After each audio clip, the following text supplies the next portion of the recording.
Hey everybody, welcome back to the Print 3D channel. Today is July 14th, and that means day 195 of the 3DP 365 project. And on today's episode, we printed out one of these very cool Crash Bandicoot Planters, so stick around.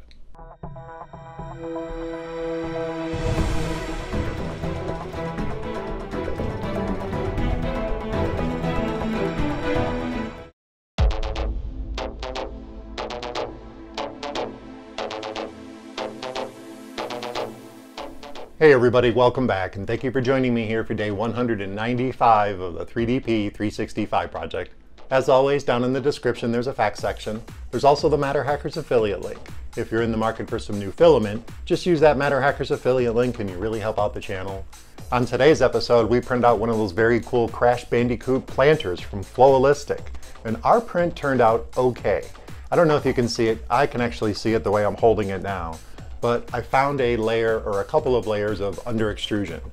And I don't think it's the filament. I'm really not sure on this. Because incidentally, I tried to print the TNT version of this, which I have right here, in some of the MatterHackers PRO PLA red, my gCreate red. And I had some under extrusion in pretty much the exact same spot. Now I don't know if you can see that or not, but I can actually see through the model where the under extrusion is. So it basically did not spit out any filament.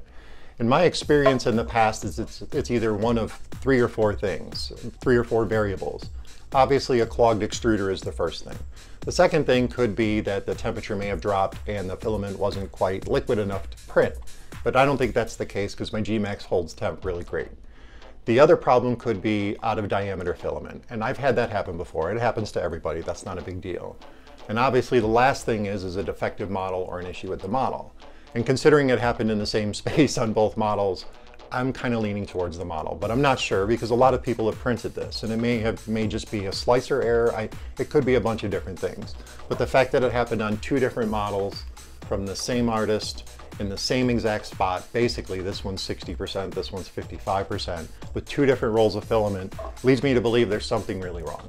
But either way, the print itself, besides that layer extrusion error, it actually turned out really good. And I really love this MatterHackers PRO PLA glow-in-the-dark green filament. It's a really cool filament. And I really went crazy on this model too. So I was hoping to have a nice sturdy model, and unfortunately I have that layer extrusion issue. We downloaded this from my mini factory, and once we had it downloaded, we sent it over to Simplify3D for slicing.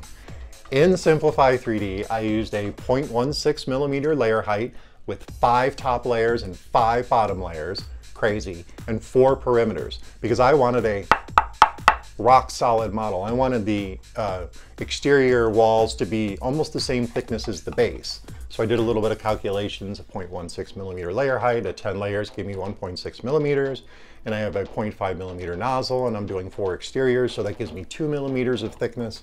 So that's how basically I came up with the principle of making a very hard model. And it is very sturdy, it's super sturdy. I'm just kind of disappointed that I had that layer extrusion issue. But the rest of the print, it turned out awesome. This was about a 9-hour print. We did run this out at 40 millimeters per second. And like I said, this is some of that MatterHackers glow-in-the-dark filament. And the print itself, the print quality is really, really good. By compressing down a 0.16 millimeter layer height, you actually add more material to the model, so this should really, really glow. So we'll find out in the close-ups and at the end in the photos, because I don't have enough time to really set it up. And plus you never really get to see it. I get the camera rolling, I get it glowing, I sit down, I start talking, and most of the glow is gone. So we're gonna set it up so you can see the glow right when it happens, and that'll be in the photos in the end. But either way, I'm happy with the print itself.